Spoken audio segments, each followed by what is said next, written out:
brought her down onto the gurney. Tears streamed down her face, mixing physical pain with the humiliation of seeing him there. "Miss Carter, I need you to calm down," he said, using that professional tone she knew all too well. "I'm the attending obstetrician, and I need to examine you." "Don't touch me!" The roar came from the deepest part of her wound. "You have no right to touch me." The nurse, a gray-haired woman with a kind face, looked between the two without knowing what to do. "Doctor, perhaps it would be better to call Dr. Stevens." "Dr. Stevens is in surgery," Harry replied, not taking his eyes off Elise. "And this woman is already in advanced labor. There's no time to change doctors." "Please," she whispered with a broken voice. "Please, don't do this to me." Harry stopped just centimeters from the gurney. For an instant, the professional mask seemed to slip, revealing a glimpse of pain in his dark eyes. "Elise," he murmured in a voice so low that only she could hear.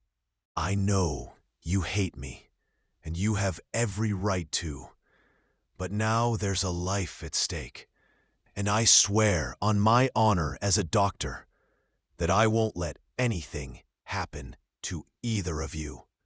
Either of you." The word came out of her mouth like a slap. "You and our child." Elise felt the world collapse for the second time in 6 months. There he was, the man who had denied paternity, who called their child a mistake, now speaking of our child as if he had never shattered her heart. A new contraction shook her, more brutal, and this time she couldn't contain the scream that tore at her throat. The baby was coming. "Doctor," Nurse Linda Patterson broke the silence with concern in her voice. "The baby's heart rate is accelerated." The words fell like a gunshot. Harry reacted instantly, analyzing the green waves on the screen with the precision of someone who had saved hundreds of lives. "The frequency is at 180 beats per minute," he murmured. "Elise, I need to examine you now. The baby is showing signs of distress." She looked at him with eyes full of tears and fury. But another contraction hit her like a storm. "Do what you have to do," she whispered through gritted teeth. Harry moved with the skill of the specialist he was born to be. His hands, which once knew every corner of her body with tenderness, now touched her with the clinical coldness of medicine.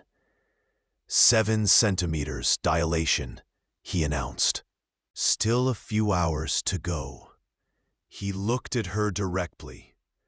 "Elise, I know this isn't the time or place, but I need you to trust me. I'm one of the best obstetricians in the state.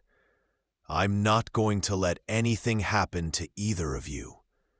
"Don't say either," she replied with a broken voice.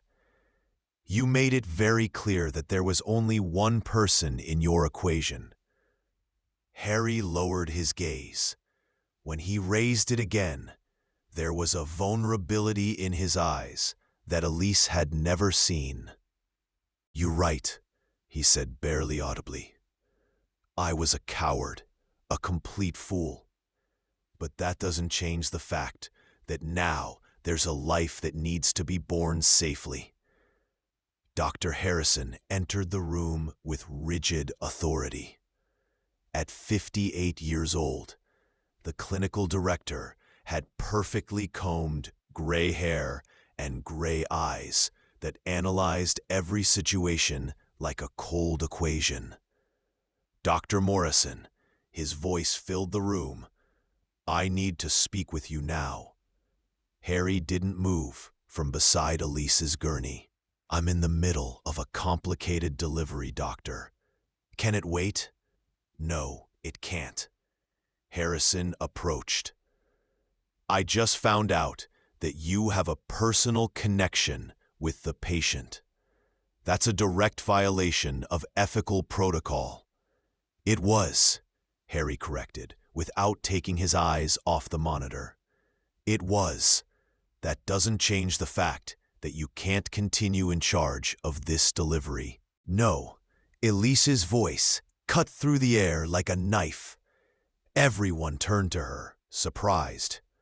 You're not going to move me around like I'm an object, Elise said. Your protocols don't feel contractions. Your protocols don't have a baby wanting to be born now. And your protocols aren't going to decide who brings my child into the world.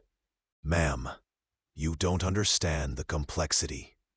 I understand perfectly. Elise tried to sit up, ignoring the stabbing pain. I understand that you're more worried about regulations than about my life and my child's. Harry watched with a mixture of pride and anguish. That was the Elise he had loved. Strong, determined, impossible to bend. Linda checked the monitors, and her face tensed.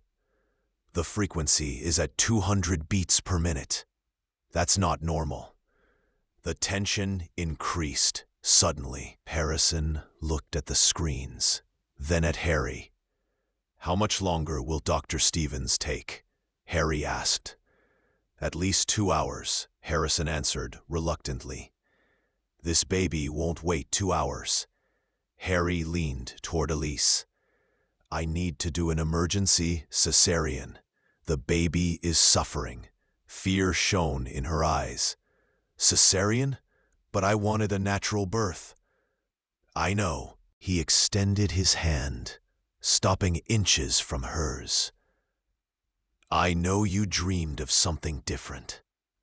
But now we need to do what's right for your child. It's going to hurt. You won't feel anything.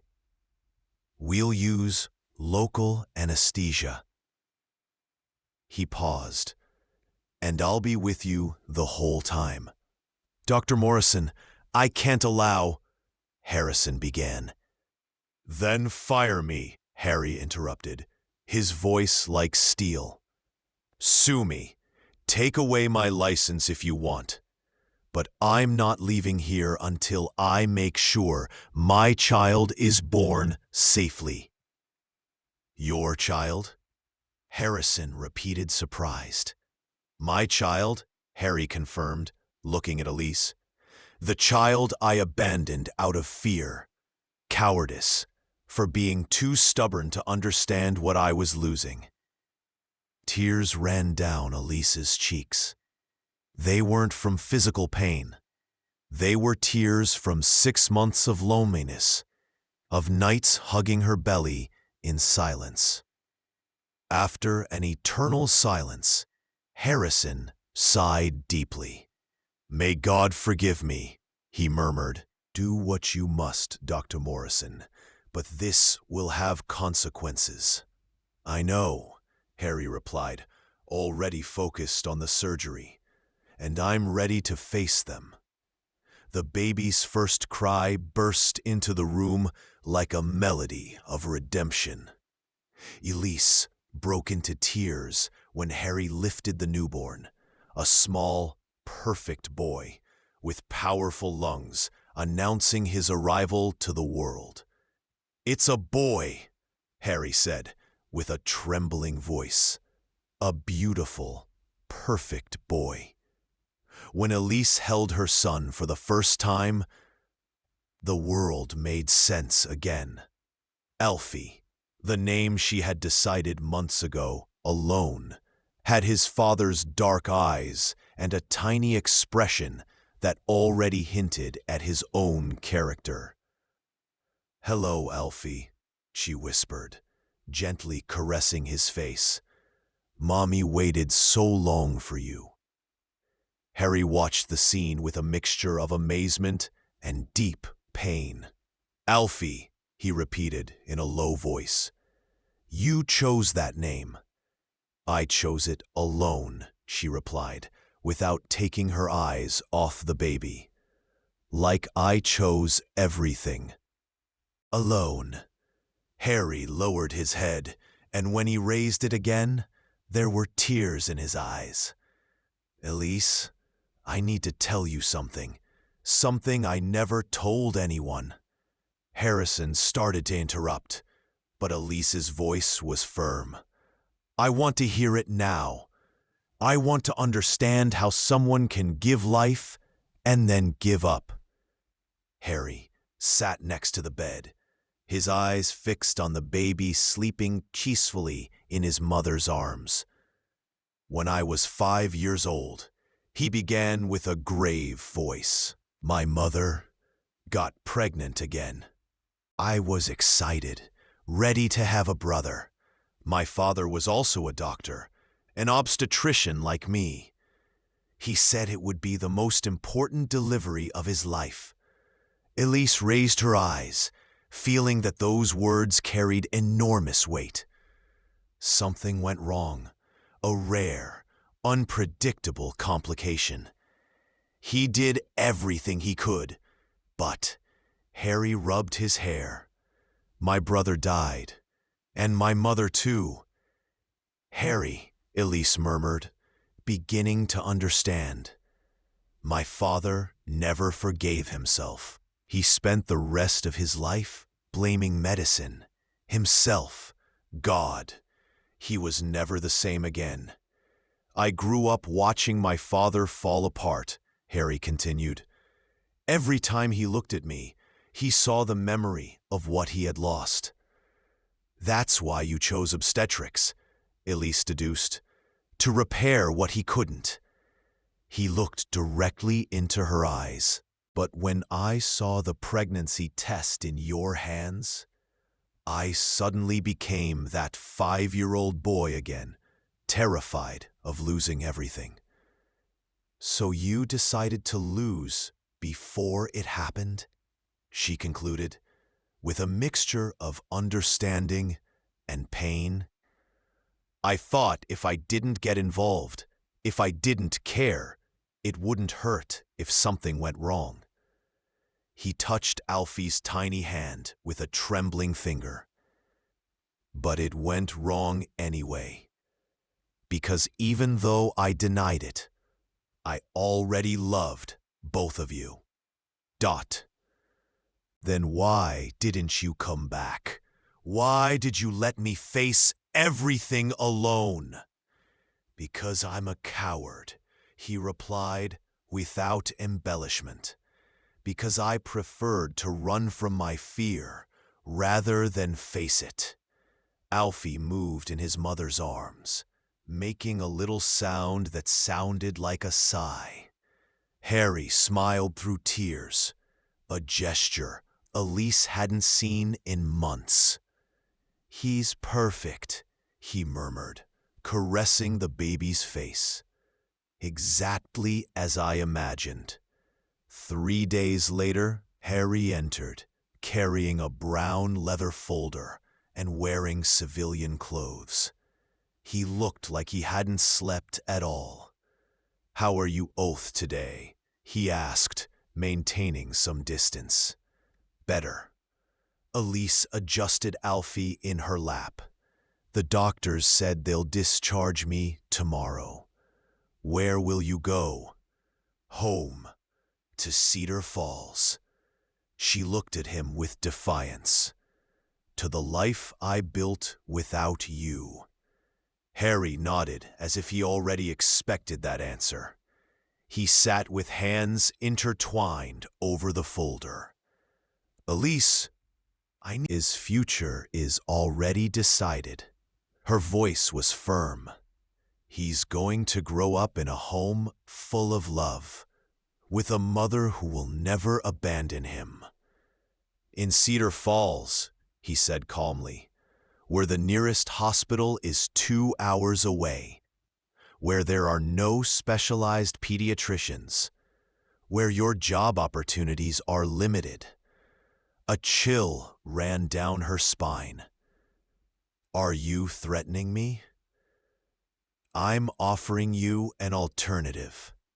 Harry opened the folder and took out some documents, something that can give Alfie the best opportunities. And you too. I don't want your money, she replied quickly. It's not about money. He handed her a sheet. It's about a job proposal. What kind of proposal?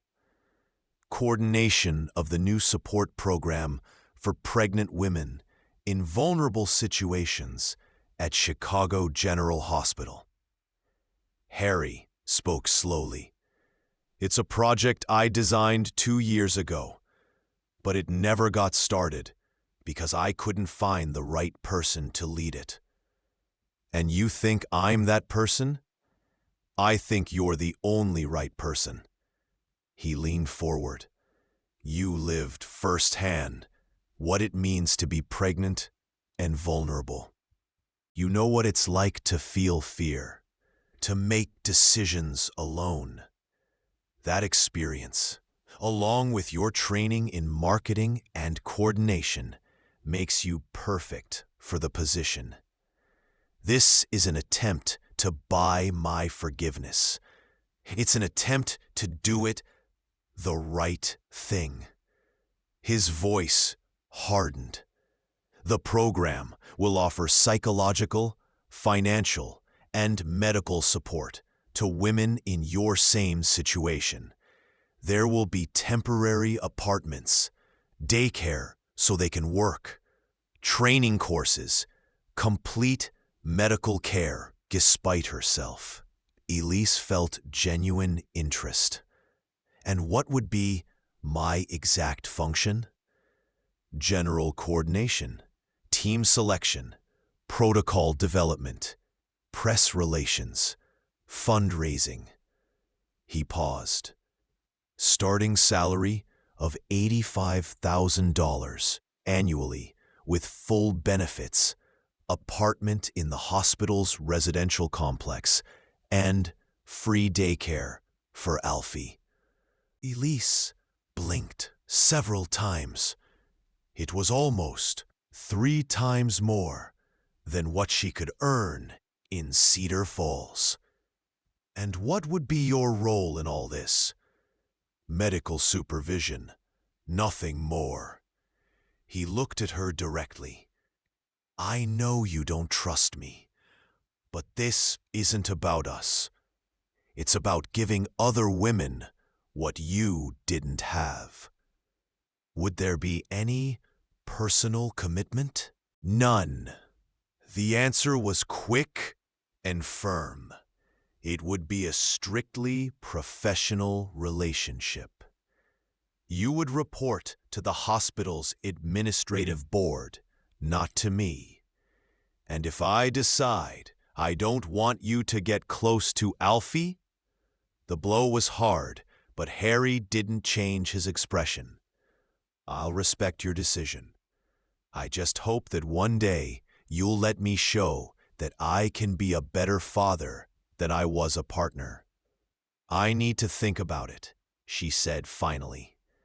Of course. Harry got up, leaving the papers on the table. There's no rush. The program only starts when you're ready.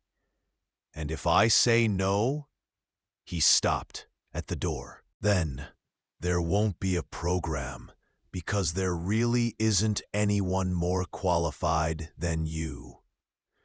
6 months later, Elise looked at herself in the mirror of her functional apartment, adjusting the navy blue blazer.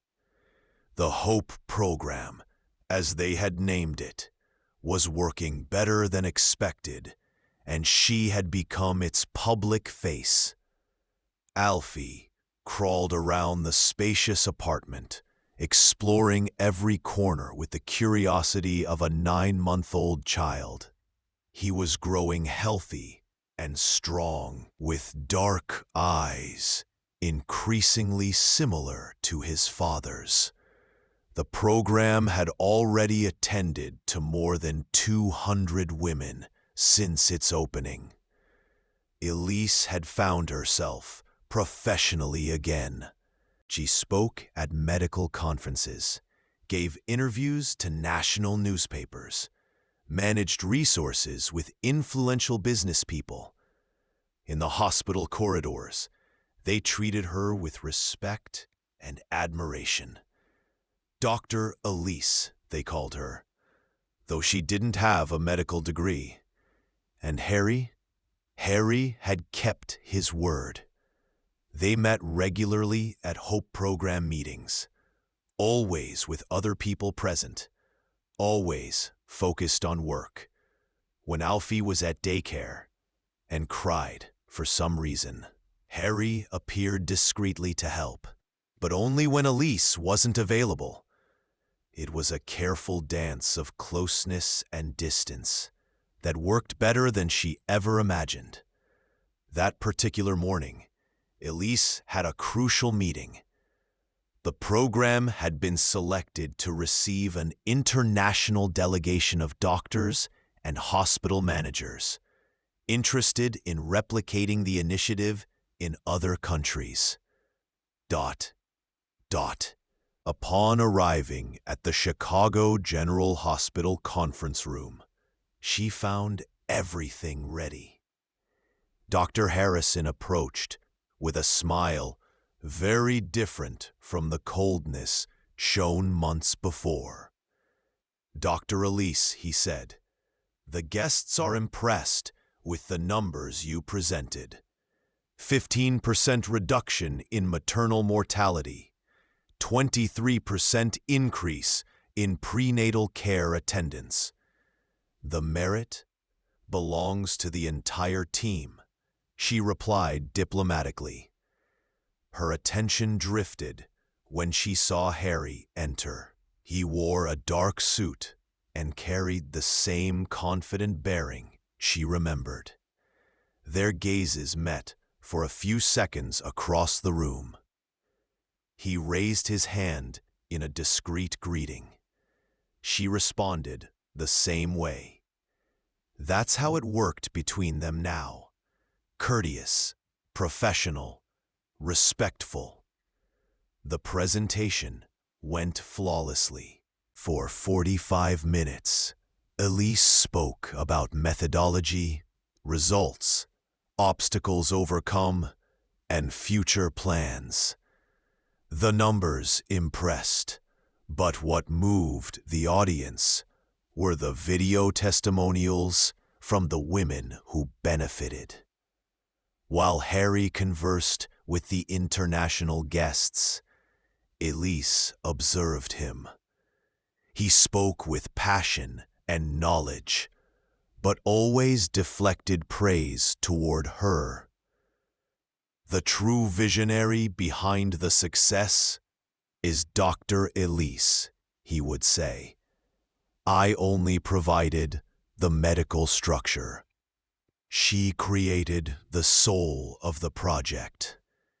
It was strange to hear the same man who had once underestimated her now publicly recognize her capability. Even stranger was realizing that recognition meant more to her than she wanted to admit. After the presentation, as the delegation members mingled and discussed implementation details, Harry approached her near the window overlooking the hospital garden. "Congratulations," he said simply. "What you built here is extraordinary." "What we built," she corrected automatically, then caught herself. Harry smiled, a real smile, not the professional one he used with guests. "Thank you for saying that."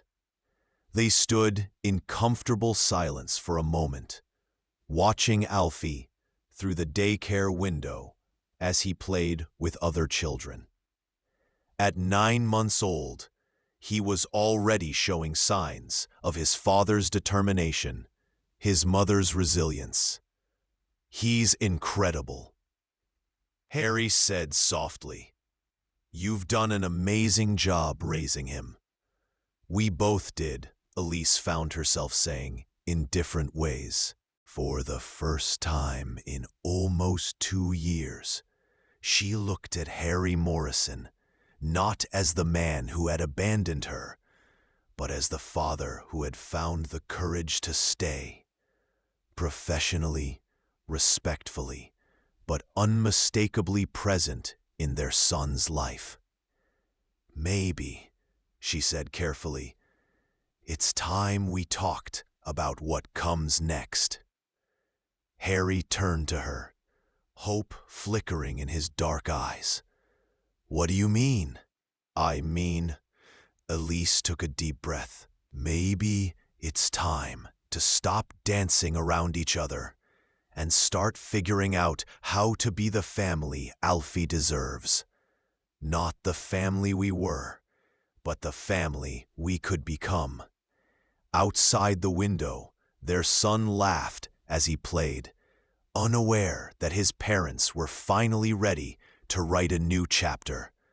One built not on the ashes of old love, but on the foundation of shared purpose, mutual respect, and the incredible little boy who had brought them back together in the most unexpected way. The story that began with abandonment and fear had transformed into something neither of them had expected. A second chance at building something real, something lasting, something worthy of the miracle they had created together. What did you think of this incredible story of second chances and redemption?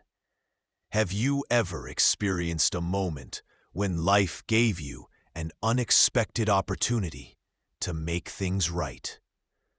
Share your thoughts in the comments below, and don't forget to like this story if it touched your heart. Subscribe for more amazing true stories that will restore your faith in love and family. Comment, what would you have done in Elisa's situation? Would you have given Harry a second chance? Hit that notification bell so you never miss our latest heartwarming stories. Share this story with someone who believes in the power of redemption and second chances.